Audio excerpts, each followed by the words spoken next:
The Tamer is repulsive. Level 21. The War Under the Mountains. 9. My son. Glider the Ninth floated in a blacker-than-black abyss. My son. A voice you could not recognize, and yet was so calming and familiar, echoed in the nothingness that surrounded him. My son. Who was talking to him in this place of infinite nothingness? My son. Who was there? My son. Father? My son, your work is not yet done. But I am dead. How can I do anything? You have the blood of the gods in your veins. It is part of you. Even as the monster tried to devour you, you have the strength to resist it. But how? There was nothing here. Remember your lessons. Reach out for the gift given to us by our ancestors. Escape your fate and overcome oblivion. How? How am I supposed to? Remember who you are. Remember what you are. Father! There was only silence. The voice of his sire had left him, and he was alone in the darkness. Still, he held on to his father's words. He tried to reach out and feel around in the void. It seemed that an eternity passed before he managed to find a minuscule light shining in the abyss. It was a single pinprick, but it was there, nonetheless.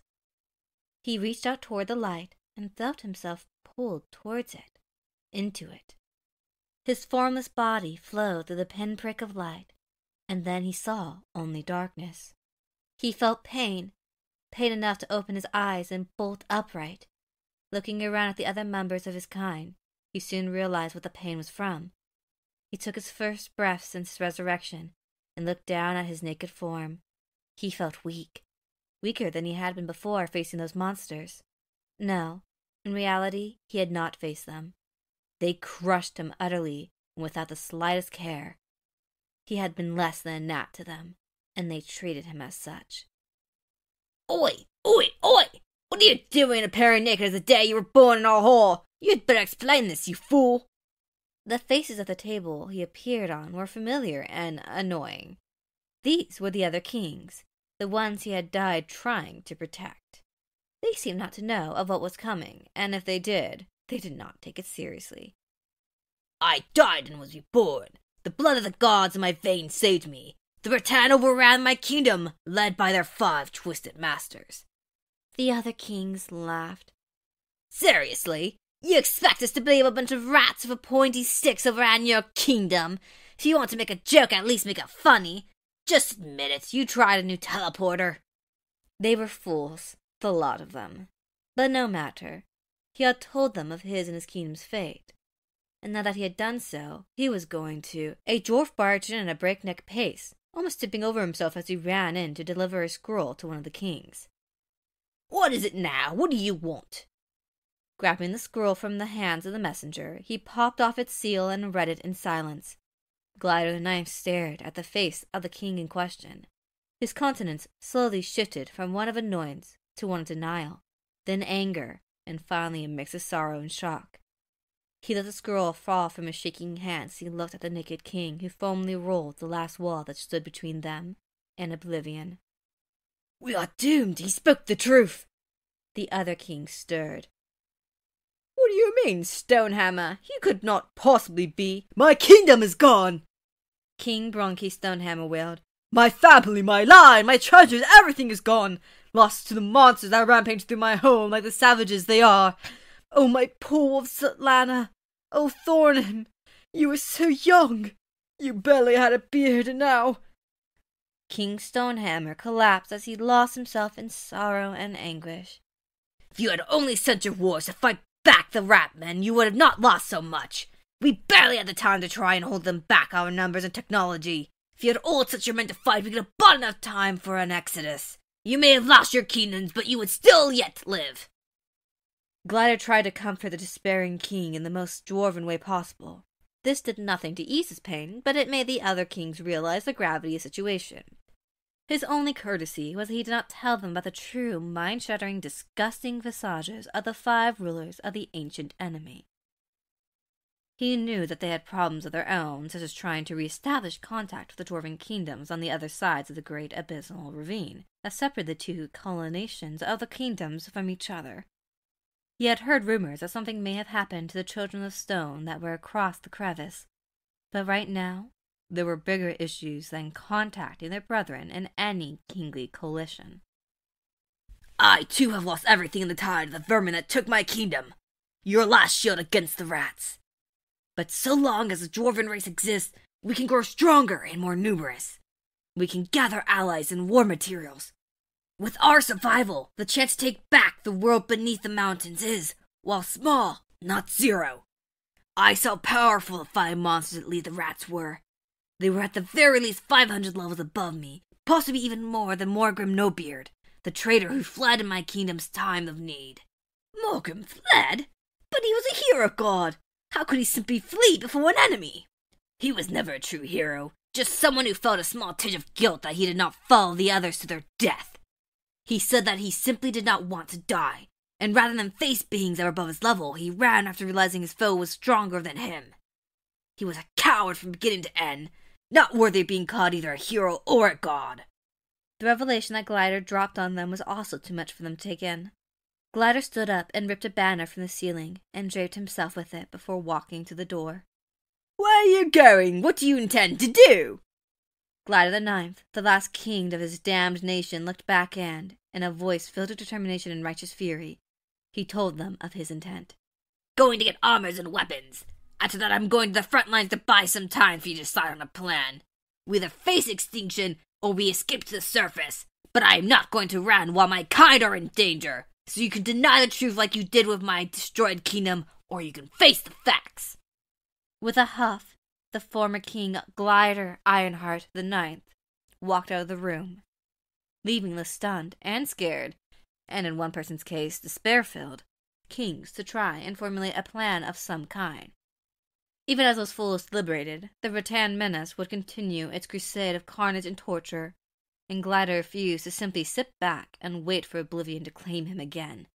He was going to die. It would not be in exile or by old age. He would go down fighting, and now that he knew how to escape the clutches of soul-eating monster, he could do so again.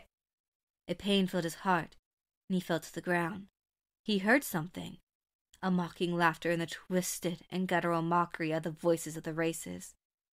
He could feel his strength sapped from him and pulled off toward a place where the 5-horned monster likely dwelt, but he would not let it claim him so easily. He struggled to his feet and focused his mind to the razor's edge. He fought with all the might he could muster to sever his connection to the wicked and unnatural abomination, but no matter how hard he fought, he could not keep his life force from seeming out. No, I cannot fall like this. I refuse. I must. Then he felt a hand on his shoulder, then more hands, and as he looked back, he saw what he could swear were the ancestor spirits of all the previous kings of Ironheart save for the first. They smiled at him, and he saw their forms being pulled toward the distant monster instead of his own. No, you don't have to do this for me. You deserve your rest. You can't sacrifice yourself for me. The spirits looked at him and said as one, "It's all right. You stay. We go. Let our line live on and save our race. You are, and always will be, a true hero." Then he felt it. A surge of power, unlike anything he had ever felt before in his life, filled him and began to alter him on a fundamental level. As the ancestral spirits faded, and they were swallowed by the distant monstrosity, Glider's eyes opened to reveal a blinding light that faded to reveal his irises had turned golden. He was taller, stronger, and more powerful than any dwarf had ever been in any age, and he felt as though he could take on the world. He was now clad in ornate yet durable armor, and floating before him was a massive double-headed battle-axe which had a head the size of a dwarven teenager. He effortlessly gripped and swung the massive weapon as though it were a cardboard tube. With each swing he could feel shockwaves speeding out before him. He smiled a painful smile, filled with sadness and rage, and sped off down the halls at a speed no man, dwarf, or elf could hope to match. With each step he took, the ground quaked and cracked, and he just kept going faster and faster. Whenever he reached a corner, he kept going at his new speed, turning on a dime despite going over 190 miles per hour. Even the Underway Express timeline couldn't go this fast, and no dwarf could withstand the G-force he was expecting. But he nearly felt as though he was standing still, and his speed only increased. 200 miles per hour, 210 miles per hour, 230 miles per hour. Finally, he capped at 260 miles per hour and easily left the kingdom he was in and rocketed along the underways at a ludicrous speed. Time was of the essence, and he could not risk another kingdom falling by the filth-ridden paws of the rattan menace.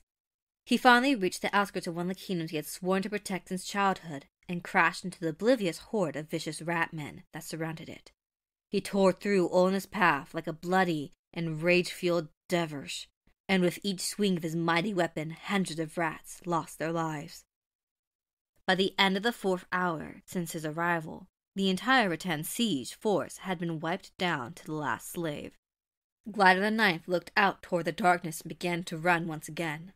There were yet more kingdoms in mortal danger, and now he was strong enough to fight the 5 monsters that led this twisted race. It would be simple with his new power. Or so he thought. He sped off into the dark, completely unaware of how impotent his power truly was compared to the monsters he would be facing. Monsters that would not give him a third chance to fight them. Monsters that were still hundreds of levels higher than him. Monsters whose hands he was playing into. Monsters that would relish in the taste of the flesh and blood of a true dwarven hero god, as he lay helpless, and they could eat him alive, with his mind fully conscious of what was happening. But that was yet to happen, and with every step he took, Glider Ironheart the Ninth moved ever closer to his terrible, painful, horrifying, and unavoidable fate.